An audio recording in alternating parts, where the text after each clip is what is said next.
This is part 3 of 3. We're now on slide 19.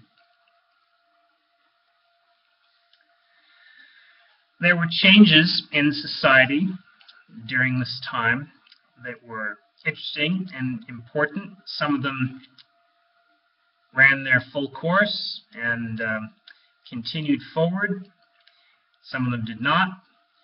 One of the major ones that was stillborn in this period was the change in status of women to match the changes that were occurring in other industrializing countries and industrialized countries, other advanced countries, which Japan wanted to become. While in other countries women's rights were slowly advancing, in 1898, decision makers found it necessary to take the rather extreme measure of prohibiting women from participating in politics. This was in the aftermath of the Sino-Japanese War, when Japan's prestige in the world was suddenly on the rise. Women became legally equated with children during this time, and in spite of the fact that a suffrage movement developed over the next 20 years, and that the political organizing around it was carefully non-subversive, it did not get anywhere. On the other hand, mass education was highly successful, for men anyway. Millions of peasants left the land and began working in the cities, something that Marxists like, and industrialization and the development of a bourgeoisie in line with the rest of the world was continued apace, and economic activity became massive in scale compared to previous decades. The government was building factories in a rather unusual policy and selling them to wealthy families, many of whom had come from the daimyo themselves. And these factories became the bedrock of the zaibatsu, or the conglomerates. Let's go on to slide 20. So here is a bit of a laundry list of changes that occurred from one side of the coin to the other, from the beginning of the Meiji Restoration until its fruition, its full fruition, at the end of the 19th century. From the start, where there was a feudal society of land ownership by a small number of people, land was distributed, not so much to the peasants themselves, but it was distributed away from the daimyo, and they became government officials who had far stronger loyalties to the center than previously. The samurai were replaced by actual police and military on a Western model. The strict caste system, I suppose I should really say class system, changed into one that was a bit looser and had a broader and much bigger commoners class. The hostage system under the daimyo was completely eliminated, daimyo and the shogun, and gave way to a higher elite, which were declared as aristocracy, but a vast common class of people who had equal treatment under the law, which was a very significant advance. Not perfect from our standpoint, but much better than anything that had existed before.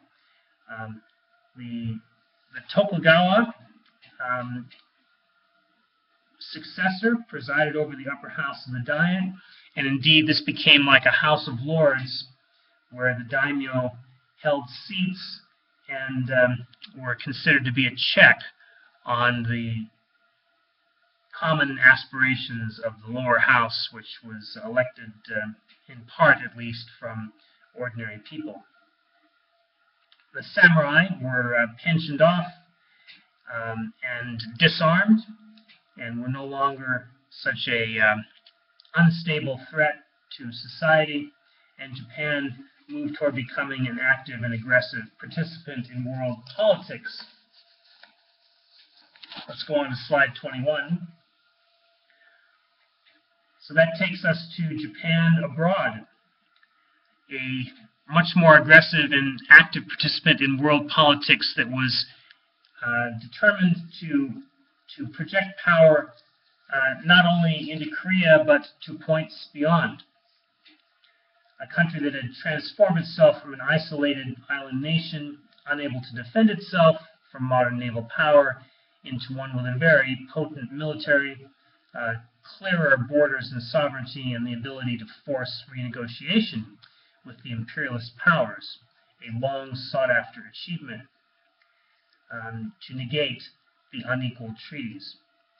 By contrast, Chinese leaders were unable to accomplish this until 1944, and the way they did it was not by building up national power and forcing the Western powers to give up the unequal treaties. Rather, they did so by blackmailing the Western powers into a position where they promised that they would make a separate peace. This is the Chinese nationalist government, that they'd make a separate peace with Japan if this was not done. A very different power game, a very different negotiating stance. Anyway, to get back to Japan, at the end of the 19th century, the next step was for them to join the queue in cutting up China, slicing it up like a pie. Remember that cartoon from 2 weeks ago? And by the way, there's the case of Thailand. Why didn't Thailand do the same thing? They did part of the same thing. They managed to maintain their independence and eventually to get rid of the unequal treaties, but they did not invade adjacent territories. So why was that? The answer is very simple. If you think about the power dynamics of each region, in short, Siam, that later became Thailand, was surrounded by very powerful military forces, the British on the west and the French in the east. The British, of course, had a chance to build up their power for decades before occupying India. The Japanese, on the other hand, while they were imperialist forces in the neighborhood, the Japanese were in a region that was not actually occupied in the same way as was Burma by the British and Indochina by the French, occupied in a way to harness their entire natural resources and colonize them. The semi-colonization that was going on in China by the imperialist powers was different and less stable, less steady than was the occupation of Burma and Indochina. And so it was easier for the Japanese to insert themselves, because after all, they had a very distinct military advantage. Let's go on to slide 22. We've already spoken about how this was not the first 1894-95 Sino-Japanese War. It was not the first of its kind fought in Korea. the important part that the important point I wanted to make here was that first of all, the naval battles were between ironclad vessels, which was a first in the world. It was a test case of sorts of ironclad ships fighting each other in concert with major land clashes. And the world expected that China would win this struggle because at the time, China had the 8th largest navy in the world with ironclad ships and big guns, and Japan had the 11th largest. The Chinese and the Japanese were not really evenly matched. If you think about the number of ships that were available to each side and so on. But the problem on the Chinese side was that their full fleet was not available. It was split up, and there was the closest other element of the fleet that was available to assist in fighting the Japanese was the Fuzhou fleet down by Taiwan, and they weren't coming to the party. They could not be made to steam north and assist. Had they done so, the number of ships available to China would have doubled, and the outcome might have been very different. But as it was, the Japanese had two very distinct advantages. One was that they were able to put more troops on the ground using their navy than anybody else could have at the time. They didn't have as much of a voyage to make. And the other thing was that they had faster ships and ships that were that had guns that were more rapid firing. That's a big difference, of course, and it's what beat the Chinese in the end. Let's go on to slide 23 and look at, I won't bore you by reading these, but I've already talked about the better application of military science and unity of command. There are other differences that people like to talk about more often. Difference between samurai tradition and civilian ideal in China and so forth.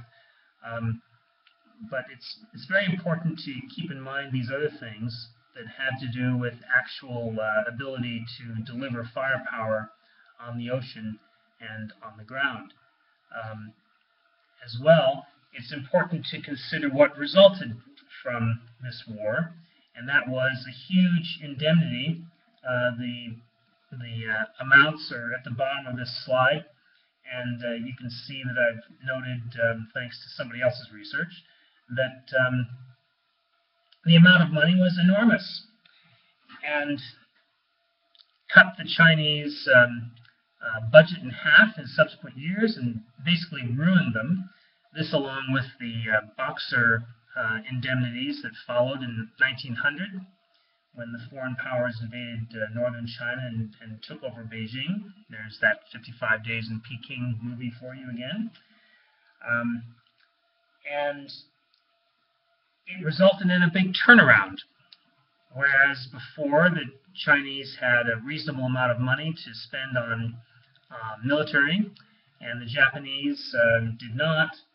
After the payment of this indemnity, at the end of the war, when China was defeated, the situation was completely reversed. The Japanese now had a lot more money than they did before. The Chinese were broke, and Japan was able to use this money to build up its navy even further. And the amount of firepower they were able to deliver 10 years later, let's go on to slide 24, during the Russo-Japanese War was even more lethal.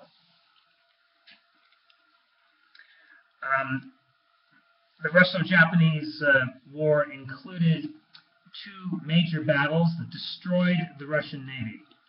The first was the siege of Port Arthur, and after that, with the invasion of Port Arthur from the land, the same sort of invasion that the Japanese did against Singapore in World War II, they were able to destroy the remainder of the Russian fleet that sailed out from Europe to confront the Japanese in the Straits of Tsushima in the Battle of Tsushima. So that first attack by the Japanese against the Russian fleet at Port Arthur was a surprise. It came without declaration of war, and it's the sort of thing that happened at Pearl Harbor afterwards. The fact that it did happen at Pearl Harbor afterwards should not have been a surprise to the Americans had they studied what the Japanese had done in past military engagements. But it should not also have been a surprise to the Russians because it had been done earlier by France. So in case you were associating the term sneak attack with Japan, you could also remember that it has been used by other nations in the past as well. Let's go on to slide 25. A summary of the effects of industrialization during the Meiji Restoration. Certainly a very significant development because it enabled Japan to survive the catastrophe of World War II, not only fight World War II, but survive it and maintain their place in the world after a brief interlude of not only defeat but economic downturn.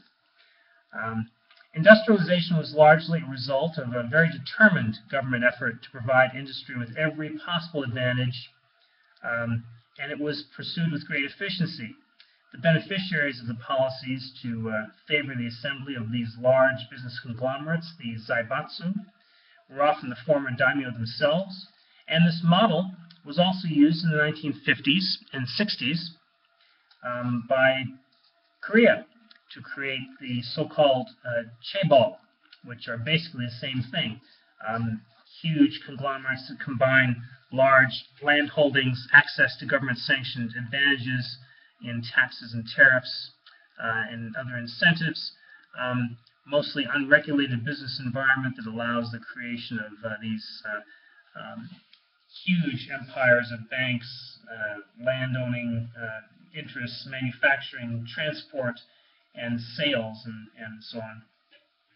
Meanwhile, the peasantry, as I mentioned before, continued to fund it all through heavy taxation.